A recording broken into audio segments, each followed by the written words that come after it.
Hey guys, Dawson over at Peta Performance here. Just wanted to actually kind of do another walkthrough of a pretty fun little project that we did with upgrades in all sorts of different departments here, and just kind of show you some of the different things that we get into with the work. So here we have a 23 Ford Raptor R. These trucks themselves from the factory are pretty cool. For sure, finally Ford decided to put an 8-cylinder back into the Raptors, which is awesome.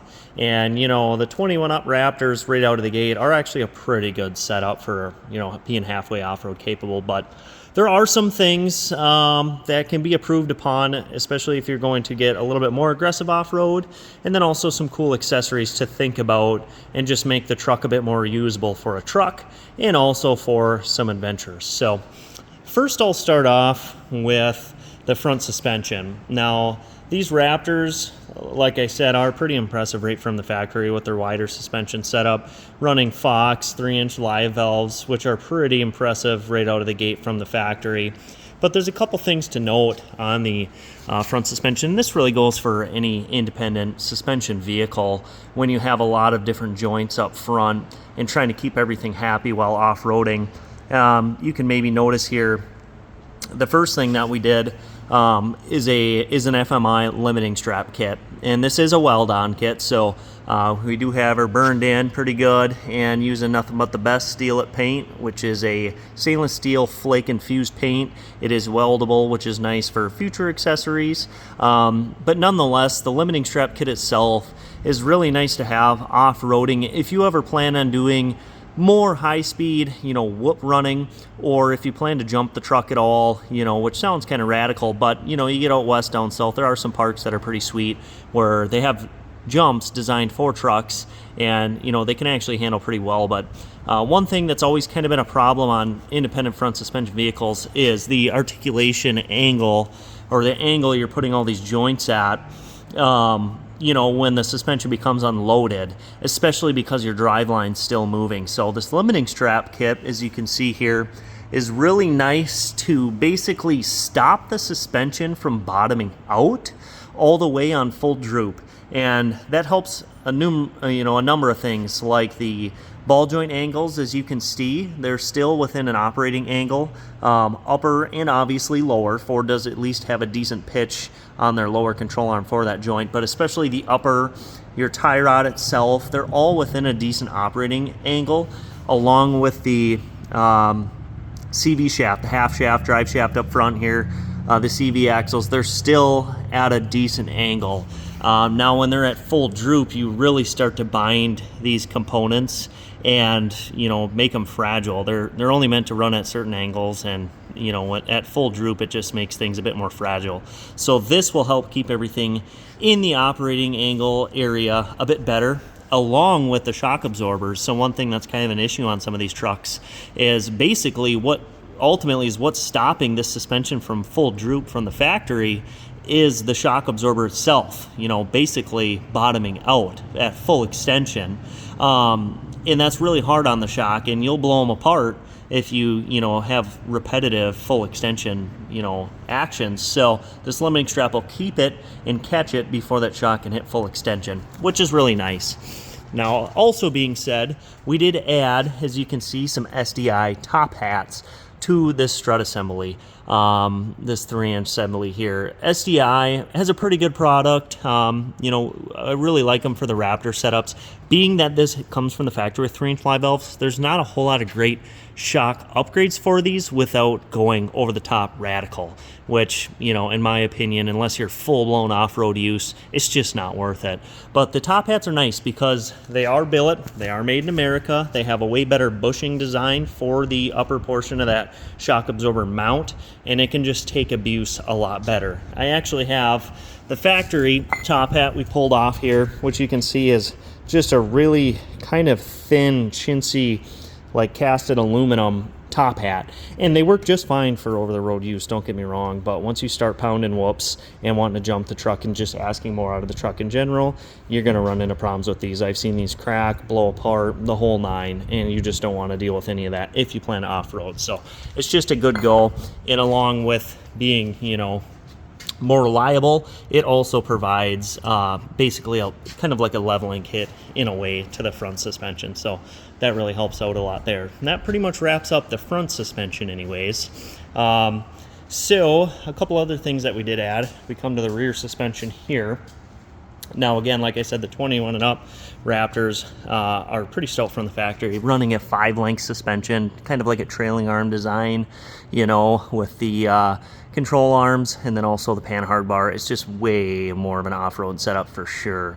But that being said, they're running a pretty lightweight coil spring in the rear, and for anybody that wants to use this truck for a truck, you run into the issue of anything I put in the bed and it squats. It doesn't handle well under load, things like that. So obviously, best place to go for that would be air springs. Now the issue with air springs are when they are completely mounted, you know, top to bottom like a standard spring kit would be, you're going to totally limit your rear suspension travel, which is obviously not why you bought a Raptor. So Airlift, believe it or not, has a pretty good setup for these, and we call it the cradle kit.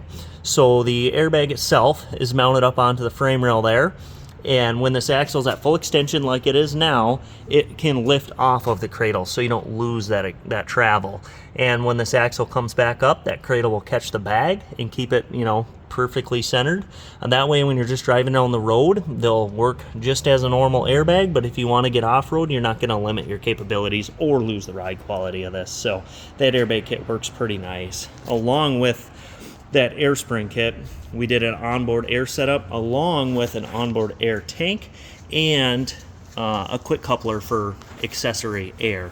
But if we get under here, you can see the HD2 compressor mounted up on the frame rail, along with the 2-gallon air tank from Logic as well, mounted on the frame rail farther forward. And these are just really proven. They're super nice. You can use the app on your phone, which is handy for a lot of people that don't want to lose a remote, or you can also get a remote with them, and they're pretty easy to use. So that's where that stuff mounts there. Now, the accessory or the auxiliary airline connect is really cool. I've done this on a couple of trucks now, and everybody seems to really like it. So we'll open the back door here, and right here, right on the seat base, I've got a quick connect coupler for a 1/4-inch airline hookup, and that's super helpful for a number of things. Obviously airing up tires, but even you know, a blower nozzle to spray out dirt and dust you might get in the interior, things like that. And it's nice being mounted in the interior because it's out of the elements, you know, versus mounting it inside the bed. Obviously this has got a cover, but you know, anything outside's eventually going to get some nasty dirt and stuff in there, and you have problems with them leaking. So that's a nice auxiliary air setup for, you know, a number of things to have. And really, if you already have the onboard air and air tank set up, it's not hard at all to have an aux line. So it's just a pretty nice setup. Now one more thing, and actually one thing I was more excited about than I thought I'd be, that we added to the truck is some bed storage. As you can see, the Molly panels here with some quick connect attachments on it. This kit is absolutely sweet. I was pretty blown away with the quality of it and just the install and everything about it. You know, you don't really think about bed storage a whole lot because you have your bed. Normally people just throw stuff in there and use it, but especially if you're going to use it for a work truck or even just, you know, off-roading, having gas caddies, tools and your Milwaukee packouts, things like that.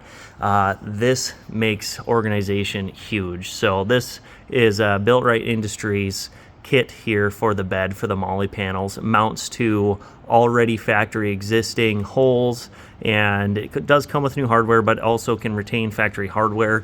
You retain your tow hooks on the bed sides here, along with having built-in tow hooks at the front corners. But yeah, the Molly panel is great. You can get different accessories for this and just keep organized, whether it be, like I said, shovels, gas caddies, tool kits, the whole nine. You can get different mounts for them, but really just keeps the bed usable with still having all your, you know, equipment with you. So I thought that was a pretty cool kit. I haven't installed the Built Right before, so I was pretty impressed. And this is all made in America as well. It's all real quality, high-end stuff. So, and last but not least, what we added to this R is the Rhino racks up top. Now, for people, especially on the 150s and the short beds. Let's say you wanted to bring kayak somewhere, canoe, any of the above there, it's not going to fit in the bed real great, especially if you have a hardcover design like that, like this truck has. It's just not going to work out great. Can you make it work? Sure, but it's not ideal. So Rhino rack up top, pretty cool system. This is their Vortex 2500 kit. It is quick connect. They do have, you gotta have a couple tools that they do supply as far as removing them, but they're removable. They're not drilled into the cab. You don't have to worry about water leaks, things like that with drilling, bolting, rack kits. So this just quick attaches, like I said, with a couple tools they supply up to the roof there. And we do have stickers to kind of remark where they go. When you open the hatches on the side, it shows you what position they need to be in. So it really just makes it easy for taking it on and off, so you don't have to have a permanent roof rack type of deal. But yeah, I mean, really came together good. Just really simple things to create a better experience with these trucks. Like I said, they're great trucks from the get-go, don't get me wrong, but there's a lot of things to think about when you're going off-roading.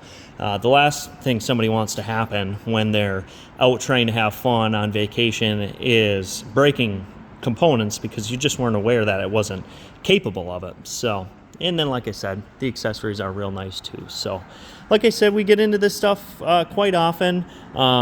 If you got questions, at all about a Raptor, not even a Raptor, but just any truck really, wanting to get a little bit more off-roady or just want to have more of a purpose-built setup to do what you like to do with your vehicles, whether it be work or play, we can help outfit it for you, and we have a lot of good advice. And obviously there's a ton of different vehicles out there, and I don't know the answers to every single question, but if there's something I don't know 100%, I definitely take the time to do the research and figure out the best solution for you. So that being said, got any questions, let me know. Dawson over at Pettit Performance up here in Minong.